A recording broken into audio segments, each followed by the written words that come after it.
जितेंद्रिय जित मद बने, जित भव विजित कषाय। अजित नाथ जी को नित नमु, अर्जित दुरित पलाय। को पल पल पल को पले, वन में ऋतुपति आए। पुलकित मम जीवन लता, मन में जिन पद पाए। बोलिए अहिंसा परमो धर्म की। परम पूज्य आचार्य भगवंत गुरुदेव श्री विद्यासागर जी मुनि महाराज की, बंधा जी के महाशयकारी श्री अजित नाथ जी भगवान की, समस्त मुनि संघ की।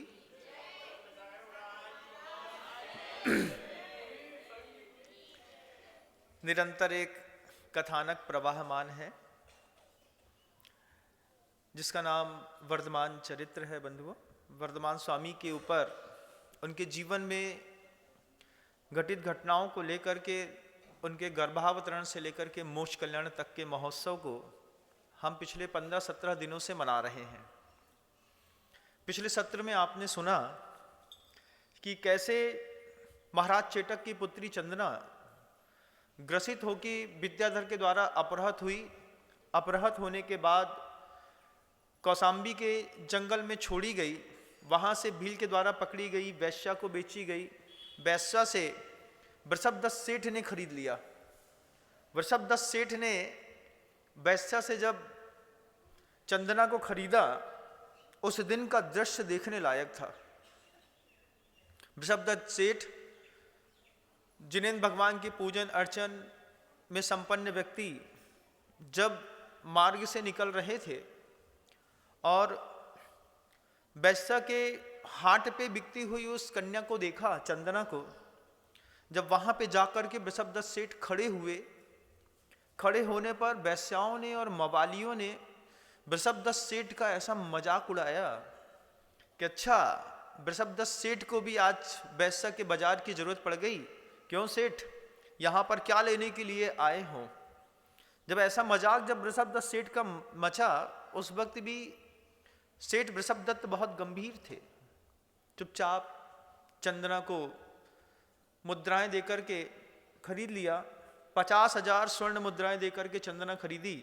घर में ला करके बस एक ही बात कही कि बेटी, तू मेरे घर के अंदर बेटी बन के रहना।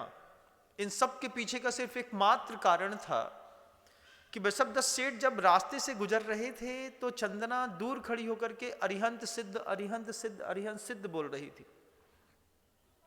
अरिहंत सिद्ध बोलने मात्र से चंदना के मुख से निकले हुए इन शब्दों से वृषभदत्त सेठ ने, एक साधर्मी ने, साधर्मी वात्सल्य का परिचय देते हुए चंदना को अपने पास बुला लिया। घर के अंदर चंदना को लेकर के आए तो वृषभदत्त सेठ की जो पत्नी थी, जिसका नाम सुभद्रा था, चंदना के रूप लावण्य को देख करके देखती रह गई। वृषभदत्त सेठ सुभद्रा से कहते हैं, सुभद्रा, आज मेरा पैसा सार्थक हो गया। सुभद्रा बोलती है, क्यों नाथ, ऐसा क्या हुआ? बोले, ये कन्या वैश्याओं के बाजार में खड़ी होकर के अरिहंत सिद्ध कर रही थी। हमने कहा कि कोई जैन धर्मावलंबी है, मुसीबत में फंसा है। इस मुसीबत से इसको निकालने के लिए जो मुझे मुद्राएं देनी पड़ी, उस मुद्रा को दे करके मुझे पहली बार इतना सुख मिला कि आज मेरे पैसा, मेरा पुरुषार्थ से कमाया हुआ धन सार्थक हो गया। सुभद्रा से जब वृषभदत्त सेठ कहते हैं कि मेरा पैसा सार्थक हो गया, एक साधर्मी को बचाने पर जो मैंने धन दिया, आज पहली बार लग रहा है कि पैसे की कोई कीमत है। अभी तक पैसा तो खाने में, पीने में, घर में, भोग विलास में लगता था, लेकिन बुद्धिपूर्वक जब पैसा किसी आयतनों में देव शास्त्र गुरु और उनकी सेवा करने वालों में खर्च कर दिया, सिर्फ देव शास्त्र गुरु में नहीं, देव की, शास्त्र की और गुरु की सेवा करने वाले आयतनों में, षट आयतन कहते हैं, देव की सेवा करने वाले, गुरु की और सास की सेवा करने वाले लोगों में भी पैसा खर्चा करना, ये भी सौभाग्य की बात होती है, बहुत सौभाग्य की बात। चाहे फिर वो गुरु हो और फिर चाहे वो अमृत सम्यक दृष्टि श्रावक ही क्यों ना हो। आपके घर के सामने भी कोई पड़ोस में रहता है, अगर वो देव शास्त्र गुरु का सच्चा भक्त है, कई बार ऐसा मिलता है ना, घर के अंदर देखते हैं कि वो भगवान की भक्ति भी बहुत करता है, ईमानदारी से जीवन जीता है, लेकिन जी नहीं पाता। जैन कुल में पैदा है, पुण्य थोड़ा कमजोर है, मंदिर जाता, पूजा करता, सात्विक भोजन करता, अच्छे से बात करता, लेकिन उसके बाद भी अगर उसकी जीवन शैली थोड़ी गड़बड़ होती है, नैया उसकी डगमग होती है, उस साधर्मी की सेवा करके भी विशुद्धि स्थान बढ़ाए जा सकते हैं और पुण्य कमाया जा सकता है। क्योंकि आगम ग्रंथ कहते हैं देव शास्त्र गुरु और उनकी मानने वालों में, देव को मानने वाले, शास्त्र और गुरु को मानने वालों की सेवा करके, विशुद्धि बढ़ा करके, पुण्य कमा करके भी कई लोग मोक्ष की यात्रा पर निकल गए। साधर्मी की भी सेवा सेवा कहलाती है बंधुओं, सिर्फ देव शास्त्र गुरु की ही नहीं। बृषभदत्त सेठ सुभद्रा से कहते हैं, मेरा सौभाग्य, मेरा पैसा लग गया। ये बच्ची हाट में अरहन सिद्ध कर रही थी। उस शब्द से सीखना है हमको और आपको भी कि जब कभी भी कहीं पर भी अनजान लोगों के बीच में सफर कर रहे हो, रह रहे हो, खड़े हो, तो जैसे दूसरे मत के लोग अपने अपने भगवान का कभी कभी बीच में नाम लेते रहते हैं, ऐसे आप लोगों भी आदत डालिए, नमो रिहंताणम, नमो सिद्धाणम, नमो आयरियाणम, पंच नमस्कार मंत्र बोलने का। आप ट्रेन में सफर कर रहे हैं और अगर आपने अपनी माला निकाल करके नमो रिहंताणम, नमो सिद्धाणम, नमो आयरियाणम, अगल बगल वाला व्यक्ति कम से कम आपके धर्म से परिचित तो हो सके, आपके मनोभाव की विशुद्ध स्थान से वो परिचित तो हो सके। कोई व्यक्ति हरी दुकान वाला जब अपने जेब से हरी माला निकालता है और फेरता है, उसकी टोपी, उसकी दाढ़ी देख करके लोग पहचान जाते हैं कि वो कौम ऐसी बदनाम हो गई है कि उस कौम का छोटा से छोटा बच्चा भी आतंकवादी दिखाई देता है। कौम बदनाम हो गई। हमारी कौम तो बहुत पवित्र है। जब कभी भी सफर करिए, बस में सफर करिए, कुछ भी करिए, पूरे के पूरे जैन और अजैन के बीच में नमो रिहंताणम बोल के देखिएगा, कमाल लगेगा। फिर नमो रिहंताणम, नमो सिद्धाणम बोलने पर अगल बगल का कोई साधर्मी होगा, कोई जैन होगा, तो वो धीरे से पूछ बैठेगा, आर यू जैन? आप भी जैन है? हाँ, हम भी जैन है। तो फिर धीरे से टिफिन शेयर हो जाएगा, भैया पूड़ी रखी है, तुम्हारे पास कछु नहीं है, हमारा ले लो। नमोकार मंत्र बोलने में आज से कितना फायदा होता है। कहीं पर भी अनजान लोगों के बीच में अपने धर्म की प्रभावना करनी है तो अपने महामंत्र को साथ में लेके चलो। चंदना ने नमो अरिहंताणम, नमो सिद्धाणम अरिहं सिद्ध करती रही। बृषभदत्त सेठ ने उसको वहां से बुरे स्थान से खींच लिया, बाहर आ गए। बाहर आने के बाद घर के अंदर जब सुभद्रा के साथ वो चंदना रहने लगी, बृषभदत्त सेठ ने चंदना से कहा दिया था सुभद्रा को अपनी माँ समझना, और सुभद्रा से भी कह दिया इसको मैं बेटी समझ के बना के लाया हूं, इसका बेटी जैसा पालन करना है। सभी लोग अच्छे से घर के अंदर रह रहे थे। सुभद्रा एक दिन पड़ोसी के घर में पुत्र उत्पन्न हुआ था, तो उस पुत्र के जन्मोत्सव के मनाने के लिए सामने चली गई। इतने में सामने से बृषभदत्त सेठ आए। घर के अंदर सुभद्रा बहुत देर से नहीं थी। बृषभदत्त सेठ जैसे ही घर के अंदर आए, सुभद्रा पूजा जाप करके उठी ही थी। बृषभदत्त सेठ थके हुए थे, गर्मी का समय था। तो उसी वक्त चंदना कहती है कि पिताजी आइए, माँ अभी घर पे है नहीं, मैं आपका पैर धो देती हूँ। बृषभदत्त सेठ ने अपने जूते उतारे और वहाँ पे कोई कर्मचारी भी नहीं दिखा था, तो चंदना ने स्वयं चांदी का थाल ला करके बृषभदत्त सेठ के पैर के नीचे रख दिया और बिल्कुल ठंडे पानी से बृषभदत्त सेठ का पैर धो रही थी कि धोते धोते खुले हुए बाल थाली के ऊपर आकर के पैर पे गिर गए। थाली पर पैर पे गिर गए हुए बालों को बृषभदत्त सेठ सोच रहे थे कि हाथ में इसके कलश रखा हुआ है, मैं इसके बाल ऊपर कर देता हूं।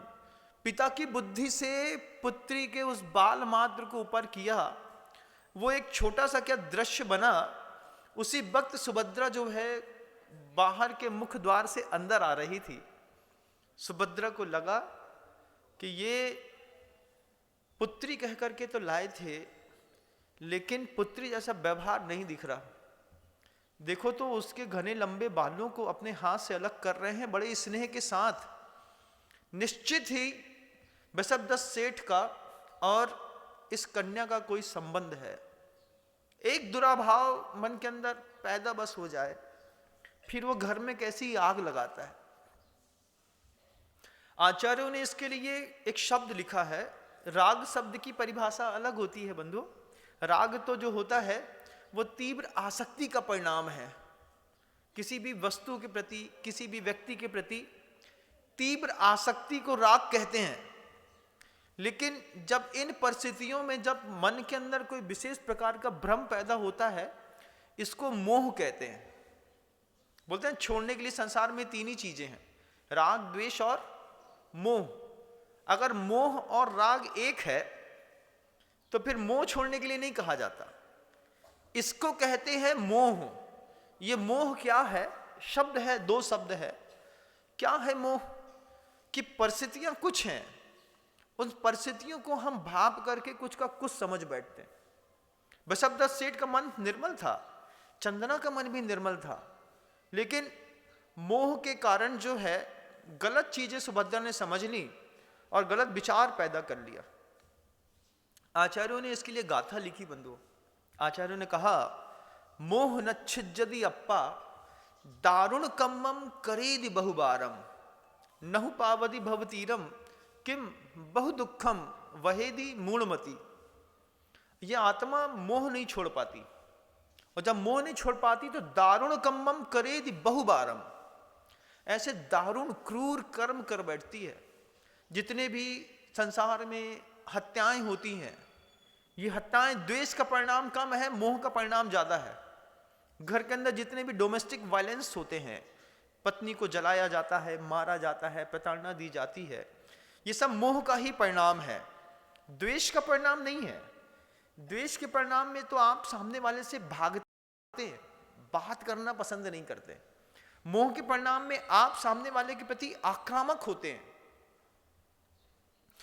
सुभद्रा चंदना को लेकर के आक्रामक हो गई। कुछ दिन ही बीते थे कि वृषभदत्त सेठ को अपने व्यापार के काम के लिए कुछ महीनों के लिए बाहर जाना था।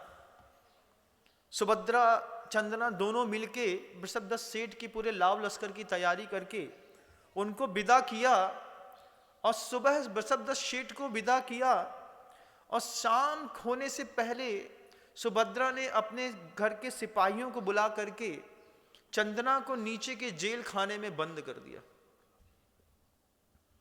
जेल खाने में से बंद कर दिया होता तो कोई बात नहीं थी, लेकिन परिस्थितियां प्रतिकूल हुई। सुभद्रा मन ही मन बार बार सोच रही थी कि मेरा पति तुम्हारे बाल सहला रहा था, तुम्हारे बाल ही नहीं रहेंगे तब क्या करोगी।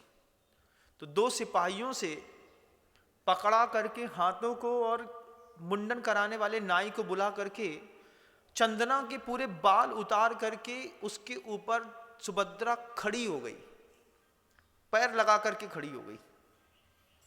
अब अपनी कसाय का प्रस्तुतिकरण। संसार में ऐसा ही होता है बंधु, पुरुष स्त्री को कम काटता है, यथार्थ में देखा जाए तो स्त्री स्त्री को बहुत काटती है।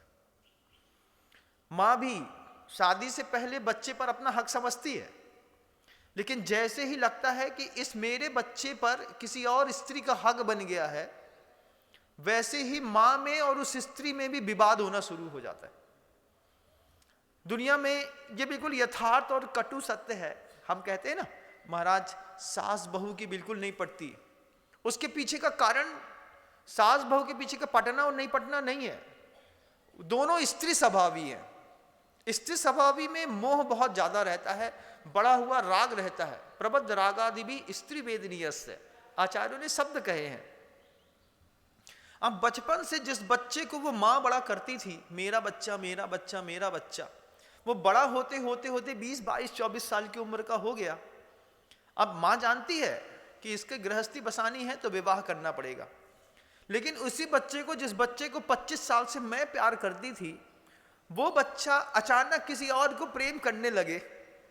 ये मां होने के बावजूद स्त्री को पसंद नहीं आता। और फिर धीरे से क्या होता है, जब देखती हैं कि कल तो मेरे हाथ से खाता था, आज अपनी पत्नी के हाथ का खाता है। कल ये हमारे पास शाम को बैठता था, अब ये पत्नी को घुमाने ले जाता है। कल ये हमको पूछता था, अब ये पत्नी पत्नी कर रहा है। तो पहले से माँ तो पहले बोले, भैया का सोच के लाए थे, ये तो JK जी निकले। JK जी समझते होंगे आप, मैं एक आध बार पहले बता चुका हूँ, बोलना अच्छा नहीं लगता, शॉर्टकट अच्छा रहता है। हाँ समझदार हैं आप, शॉर्टकट अच्छा रहता है। फिर धीरे धीरे सास और बहू में इस बात का विवाद हो जाता है कि उस लड़के को मैं ज्यादा चाहती हूं कि तुम ज्यादा चाहते हो। अब जरा जरा सी बात में झगड़ा, उसके कपड़ों को लेकर के झगड़ा, उसकी सब्जी को लेकर के झगड़ा, उसकी रोटी को लेकर के झगड़ा। कौन काटता है? स्त्री स्त्री को काटती है। अगर स्त्री स्त्री में वात्सल्य होता तो बंधुओं किसी भी घर में 4 इंच की छोटी सी दीवार नहीं खिंची होती। इतिहास गवाह है कि 2 भाई आपस में लड़ करके कभी बंटवारा नहीं हुआ।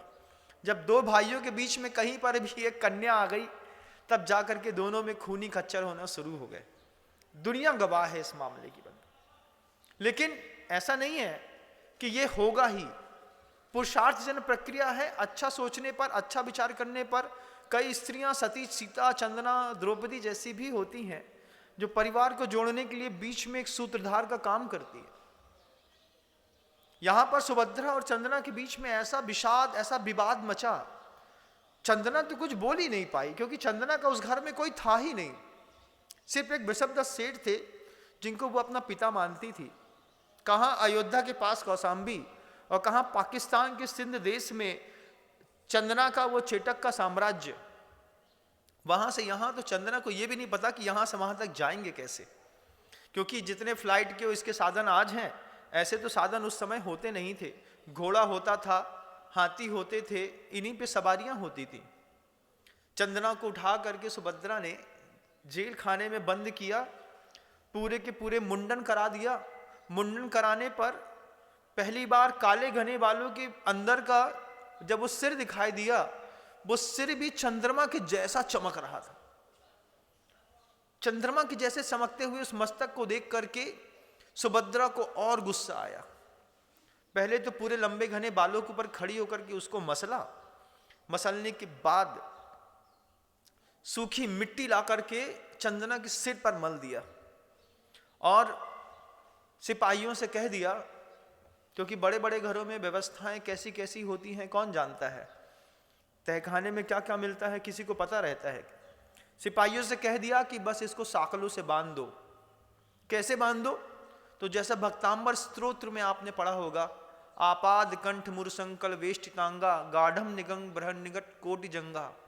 ये जो आपने भक्तांबर स्तोत्र में पढ़ते हैं, आपाद कंठ मुरसंकल वेष्टितांगा, कैसी है? तो बोलते जो 2 बड़ी बड़ी मोटी मोटी कड़ियों के बीच से वो जो पूरी की पूरी जिनकी पिंडलियां छिल गई हैं। जब लोहे की 2 कड़ी के बीच का ऐसा ऐसा बार बार होता है ना, तो चमड़ी उसमें चिपट जाती है। कभी महसूस करेंगे जब आपको कभी साकल बंधेगी, तब मजबूत समझ में आएगा। गले से लेकर के नीचे तक थोड़ी मोटी साकल तो बंधी रहती है, पैर में पायल रहती है, कई बार पायल काट देती है तो समझ में आ जाता है कि देखो पायल काट रही है, उतने में डिटॉल क्रीम सब लगानी पड़ जाती है। लेकिन चंदना को आपाद कंठ मुरसंकल वेष्टितांगा, ऊपर से लेकर नीचे तक मोटी मोटी बेड़ियों से जगड़ दिया। सफेद गौर वर्णी चंदना के जो पैर थे, पिंडलियां थी, उसमें श्रृंखला की रगड़ से खून निकल करके धीरे धीरे काली काली छोटी छोटी भट्ट पड़ने लगी। खाने के दिए भी सेठानी इतनी क्रूर हो गई कि बिल्कुल सामान्य से खराब से पात्र में चावल के माड़ में सूखा कोदो मिला करके देती थी। जब रूक्ष कोदो पेट में जाता है तो पेट की आंतों को फाड़ देता है। ये ठंडी का समय है ना, इस ठंडी के समय में गेहूं कम खाया जाता है, मोटे अनाज खाने की परंपरा प्राय करके रहती है। क्योंकि जठाग्नि अच्छी प्रबल हो जाती है तो आप मक्का लेते हैं, ज्वार लेते हैं, बाजरा लेते हैं, इन सब का, मोठ का, सूखे सीड्स का खाने का एक सीजन आ जाता है। इस सीजन में भी जब आप मक्के की, ज्वार की, बाजरे की रोटी खाते हैं, इस रोटी को अगर आप रूखी खा लेंगे, बाजरा रूखा खा लेंगे, मक्का रूखा खा लेंगे, तो पेट की आंतों को ये धीरे धीरे काट देता है, इतना रूक्ष होता है। इसमें पर्याप्त मात्रा में जब घी मिलाकर के दिया जाता है तब जाकर के वो सहजता में नीचे जाकर के शरीर को बल और वीर प्रदान करता है, शरीर में तेज आता है, कांति आती है, स्वास्थ्य मजबूत रहता है। ये सब पता तो है आप लोगों को, लेकिन फिर भी एक बार बताना मेरा काम है। चंदना को माड़ के पानी में, चावल का माड़ होता है ना, उस कांजी के पानी में सूखा कोदो डाल दिया पका हुआ, और खाने के लिए दे दिया जाता था। उस कोदो को, उस माड़ के पानी को जब चंदना हाथ में लेती तो हाथ में लेकर के, अब आजकल परसों कभी ना कभी तो भोजन करेगा आदमी, कितने दिन दुख में शांत बैठेगा। घर के अंदर मिट्टी भी हो जाती है तो रखी रहती है, बगल में जाकर के अपन ले ही लेते हैं। संसार है बंधुओं, बड़ा विचित्र है। प्यार करने वाला कितना भी प्रेम करता क्यों ना हो, मरता है उसके बाद भी भूख सहन नहीं होती। महाभारत का वो प्रसंग मैं कभी भूल नहीं सकता कि अपने बच्चों के लिए मर रही थी और अंत में भूख लगी तो एक बच्चे के ऊपर दूसरा बच्चा रख करके, लाश रख करके उसके ऊपर चढ़ के पेड़ का फल तोड़ करके खा गई।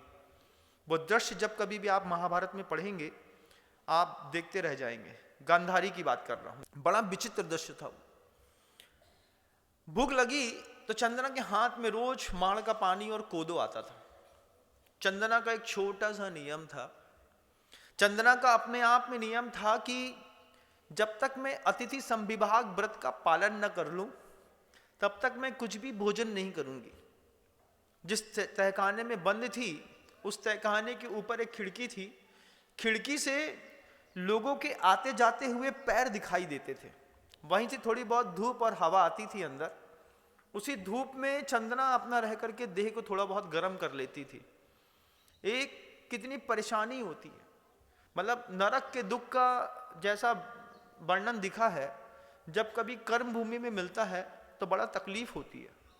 कई बार अच्छे घर की बेटियां ऐसे घरों में चली जाती हैं जब इस तरीके का माहौल बनता है, जीना, एक एक सांस लेना बड़ा दूभर होता है। चंदना बड़ी तकलीफ में आई।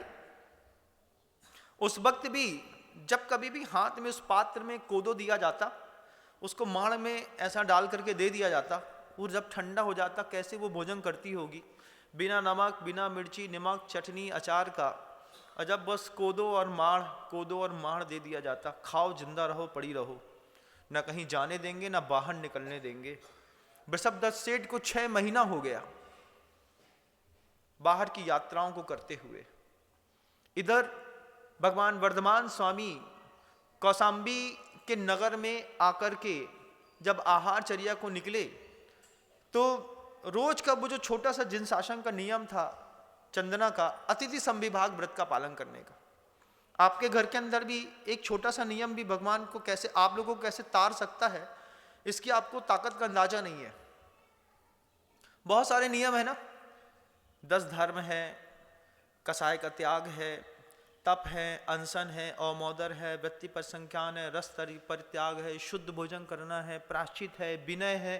कितनी सारी अपनी साधना को आकार देने के लिए गुरुओं ने नियम दिए हैं। इतने सारे नियमों को छोड़ो, जैन शासन के किसी भी ग्रंथ को उठा करके किसी एक नियम का निर्दोषता पूर्वक पालन भी करोगे तो जैन शासन तुमको उठा करके तार देगा। चंदना का बस एक छोटा सा नियम था कि मैं अतिथि संविभाग व्रत का पालन करके ही भोजन दूंगी, खाऊंगी। जब भी वो थाली उस कोदो के चावल को और माड़ को हाथ में उठाती तो सोचती कि ये भगवान को चढ़ाऊंगी तो कैसा लगेगा। घर के अंदर भोजन करते हैं ना, रोज भोजन बनता है घर के अंदर, जब पूरी थाली लग जाए तो एक बार उस थाली को देख करके ऑब्जर्वेशन करना कि अगर गलती से आज मेरे घर के अंदर साधु आए होते तो इसमें से कितना मैं दे पाती उनको, क्या क्या दे पाती। आलू प्याज की सब्जी महाराज ले लेते, सड़ा हुआ अचार महाराज ले लेते, सड़े हुए पापड़ महाराज ले लेते, चिली टमाटर का सॉस महाराज ले लेते, वो तुम्हारी प्याज से बगड़ी दाल महाराज ले लेते, वो तुम्हारी बिना मर्यादा की वाली रोटी कैप्टन कुक आटे की, बाजार के आटे की बनी है, महाराज ले लेते। क्या ले लेते? एक बार रोज भोजन बनाते हैं आप घर में, एक बार पूरा भोजन बनाने के बाद अतिथि संविभाग व्रत को सिर्फ मन के अंदर धारणाओं में लाइए कि जिस भोजन को मैं कर रही हूं, अगर आज मेरे घर में वर्धमान स्वामी आ गए होते, कोई रिद्धिधारी मुनिराज आ गए होते, तो उनको देने के लिए मेरे पास क्या था, क्या दे पाती मैं। अपनी थाली की गवेषणा करिए मात्र।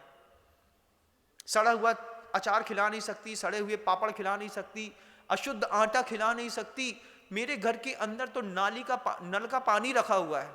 वो नल का पानी, नाली का पानी एक ही होता है, क्योंकि नाली के से होकर के ही तो नल आता है, और तो कोई रास्ता ही नहीं है उसके पास घर तक पहुंचने का। बोले क्या है मेरे गुरु को देने के लिए तुम्हारे घर के अंदर? अचानक गुरु आ जाए तो क्या है? दूध है, पानी है, सब्जी है कि कुछ नहीं है? एक बार अपना चौका टटोलो। मानो आज दोपहर में 1:30 बजे के बाद कोई रिद्धिधारी साधु तुम्हारे घर के अंदर पधारने वाले हैं, मान लो पक्का है आने वाले हैं, कोई नहीं है घर के अंदर, क्या खिलाओगी? कम से कम 2-4 चीजें ऐसी व्यवस्थित रखो, प्रत्येक संसार के लोग घर के अंदर अचानक साधु आ जाए तो 4 चीज दे करके साधु का पेट भर सकें। कम से कम अपने पुण्य की अपने चौके में इतनी अनुमोदना तो करो। बड़े पैसा वाले घर के लोग हैं हम लोग, करोड़पति, खरबपति, अरबपति, लेकिन चौके में साधु को देने के लिए नमक तक की चीज नहीं है। लेकिन अगर हमने ये व्यवस्था भी सोच ली कि हमारे घर की थालियों में 4 चीजें ऐसी जरूर होंगी रोज की, कि अगर अचानक साधु भी आ जाए तो मैं उसको खिला सकूं। पूरा अशुद्ध खाने की कोई जरूरत नहीं है। महिलाएं घर के अंदर 2 चौके नहीं कर सकती, एक 16 वाला, एक 18 वाला। थाली में 2 प्रकार के व्यंजन तो परोस सकती हैं। लौकी की सब्जी ले लो भैया, जो रोटी है, अबे सुबह आटा पीसो तो ओई की रोटी है, जो नमक सुबेरे बांटो तो वो नमक ले लो। 3-4 चीजें एक थाली में ऐसी पैदा करो कि आधी थाली मेरे परिवार को हो जाएगी, आधी थाली का भोजन मैं अपने गुरु को दे सकती हूं। इतनी ताकत भी घर के अंदर आ गई तो चमत्कार हो जाएगा, चमत्कार।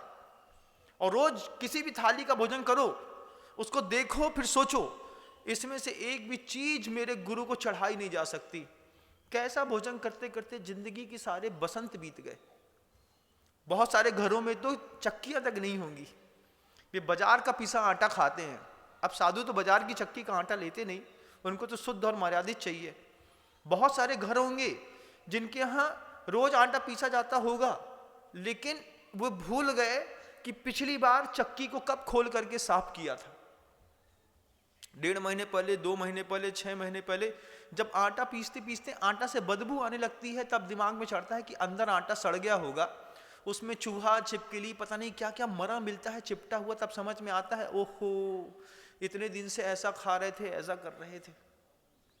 थाली में इतनी व्यवस्था बनाओ कि आधा भोजन कम से कम साधु को दे सको।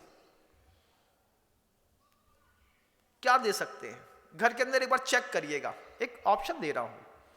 चंदना के हाथ में वो चमल का माड़ और कोदो था, उसको देख करके चंदना बार बार सोचती थी कि अगर दिगंबर साधु या स्वामी मेरे आए होते तो ये कोदो भी शुद्ध है, ये माड़ भी शुद्ध है, ये दोनों मैं प्रभु को दे सकती हूं।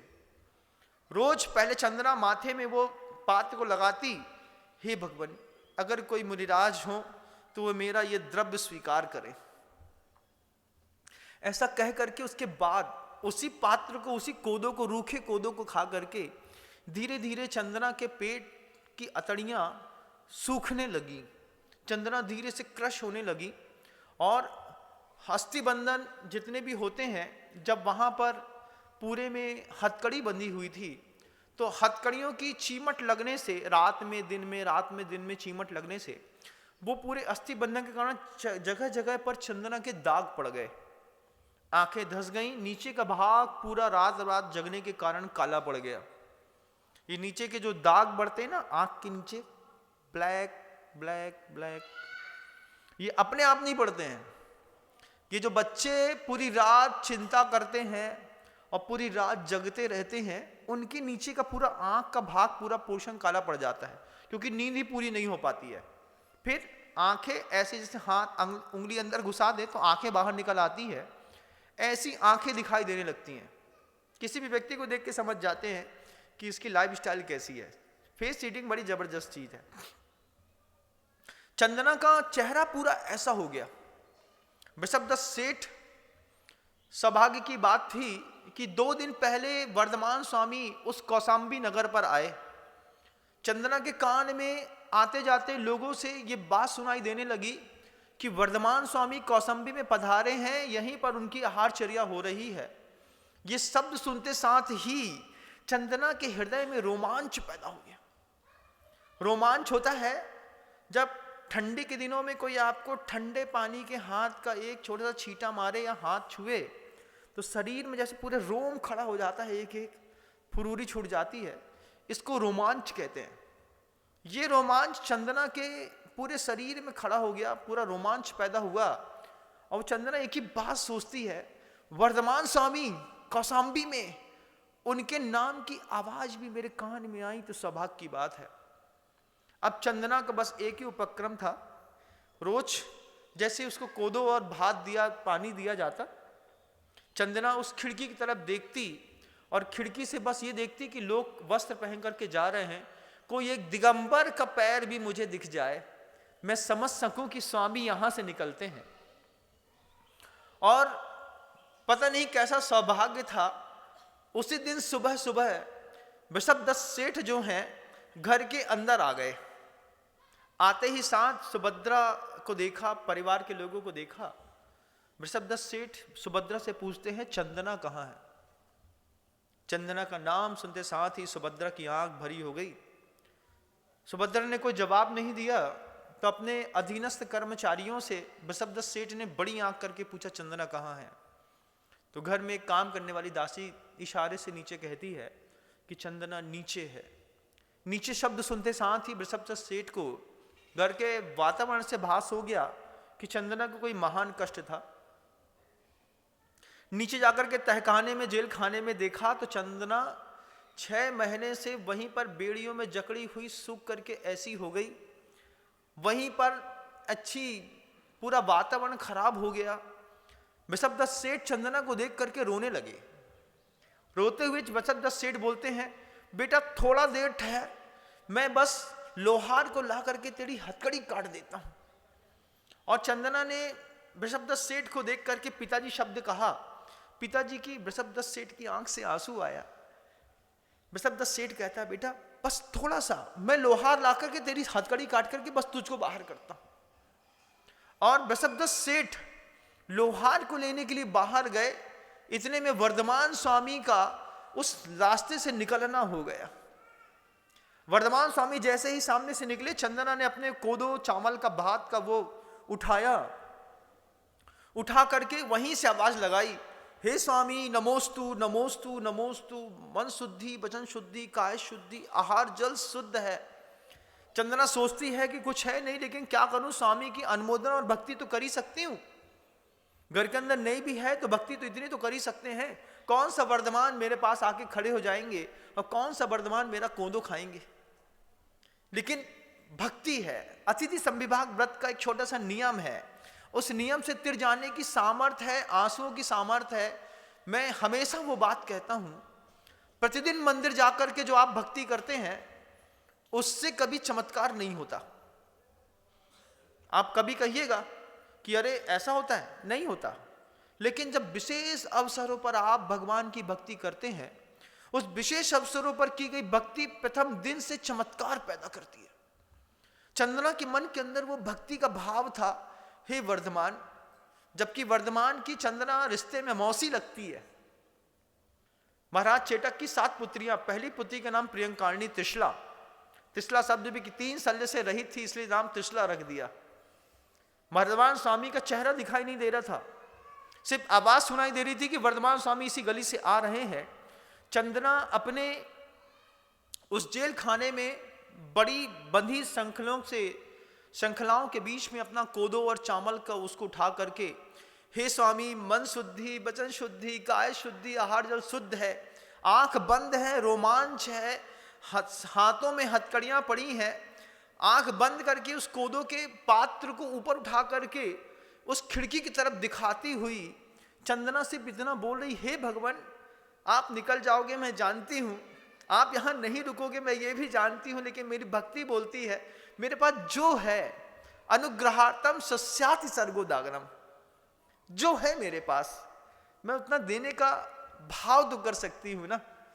किसी के पास थोड़ा सा है, किसी के पास बहुत है।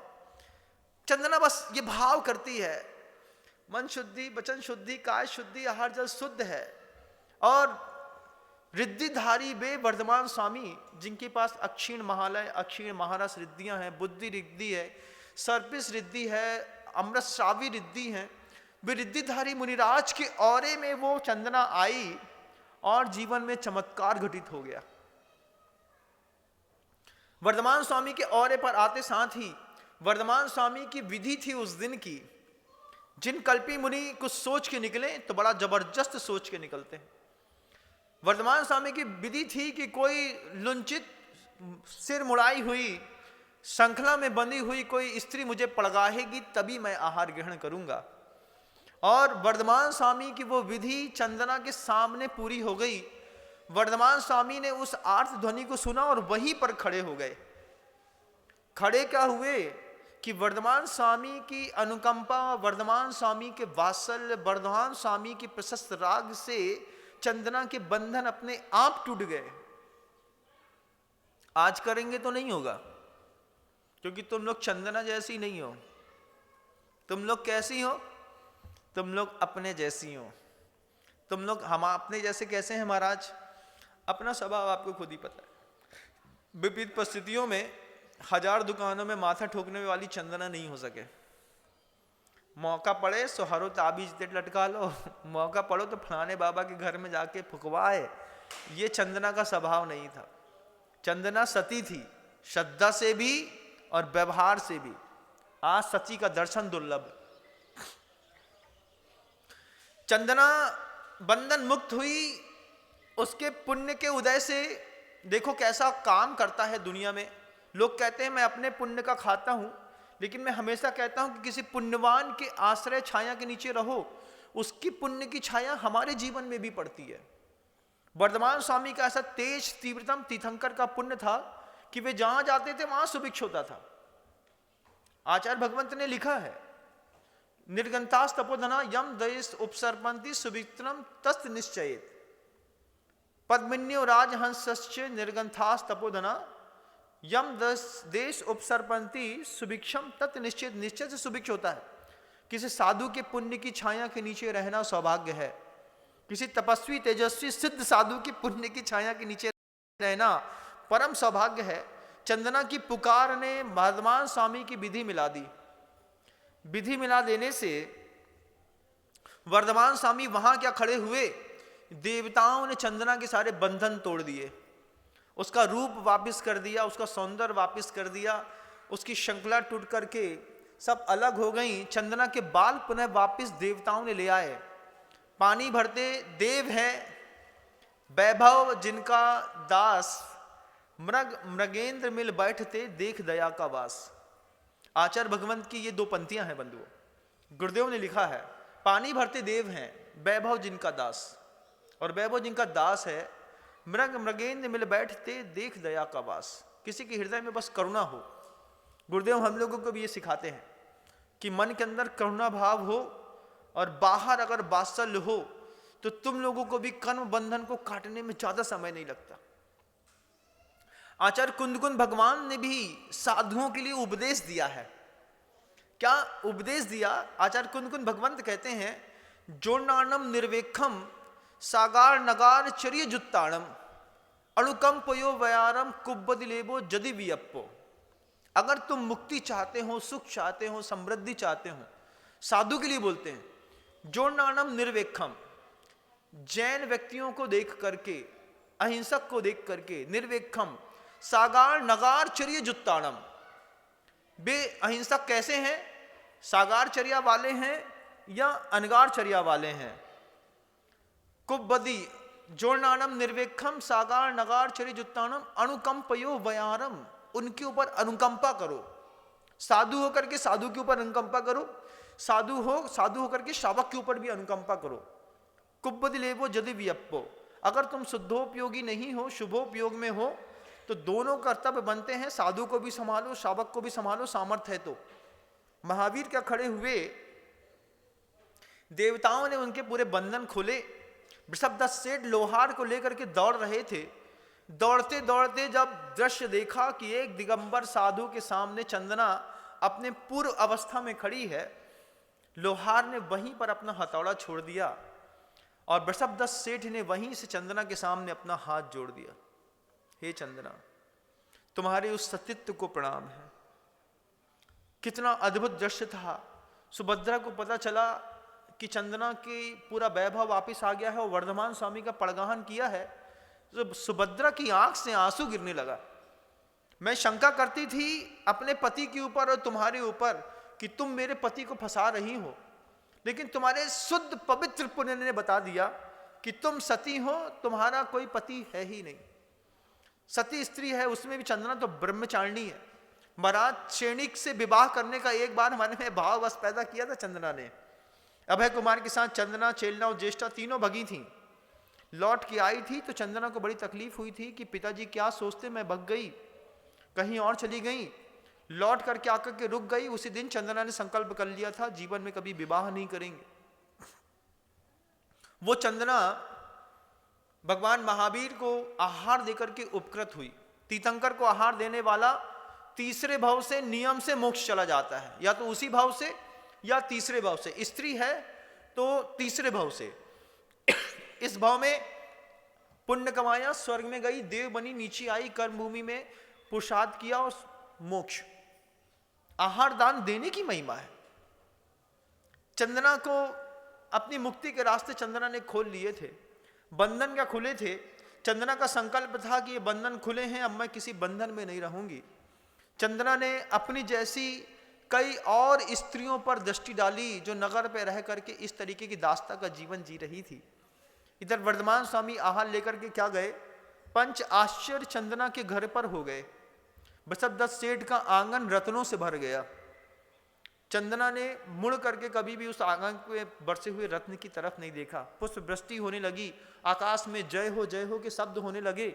उस जिन कल्पी भगवान महावीर को, श्रमण वर्धमान स्वामी को चंदना के हाथों से आज कोदो मिलने वाला था, कोदो खीर में परिवर्तित हो गई। वीर नाम अति मीठा है, कोई गा के देख ले, आ जाते भगवान कोई बुला के देख ले। ये गाने वाले शब्द अलग हैं और भावनाओं से निकलने वाले शब्द अलग हैं। घर के अंदर जब कोई सब्जी बनती हो, शुद्ध रोटी बनती हो, अगर छना पानी कुएं का मिल जाए, दिगंबर जैन साधु कुएं का जल लेता है बंधुओं। छना, उसके पीछे की भावना रहती है अहिंसक होना चाहिए, जिसमें दया का पालन किया हो, बिलछानी डलती हो, पानी छान के निकाला गया हो। बोरिंग इत्यादि के पानी का प्रयोग श्रमण समुदाय नहीं करता, न श्रमण करता है न श्रमणीय समुदाय करता है। वे हमेशा या तो बारिश के जल का पानी का प्रयोग करते हैं, कुएं के जल का प्रयोग करते हैं, या फिर झरने इत्यादि का पानी मिलता है तो उसका भी साधु प्रयोग करते हैं, वो भी प्रासुक गरम। चंदना दे करके संतुष्ट हुई थी। चंदना के मन के अंदर कोई लालसा नहीं बची और दे करके निर्वत होकर के अपने आप को गदगद समझी। हम आज की इस चंदनाओं से कहना चाहते हैं जो अपने घर के अंदर के कोदो और माड़ा में फंसी हुई हैं, कभी अंदर से भावना करो। जब कोई घर के अंदर अच्छी सब्जी बने, एक बार उसको देख करके सोचो, मेरे साधु होते तो सब उनको दे देती। सड़ी गली सब्जी है, लौकी की, गिलकी की, भिंडी की, परवल की, है ना, उस पर भी भावना करो। अगर मेरे गुरु होते, जैसे चंदना भावना करती थी महान और कोदो के साथ, हे स्वामी मन शुद्धि, वचन शुद्धि, काय शुद्धि, हर जल शुद्ध है, आपको समर्पित है ना। ऐसे घर के अंदर थाली बनती है, लगा करके तैयार करके महिला को रोज भोजन बनाती है, रोज खुशी होती है। रोज अपने बच्चे से पूछती है, बेटा सब्जी कैसी बनी।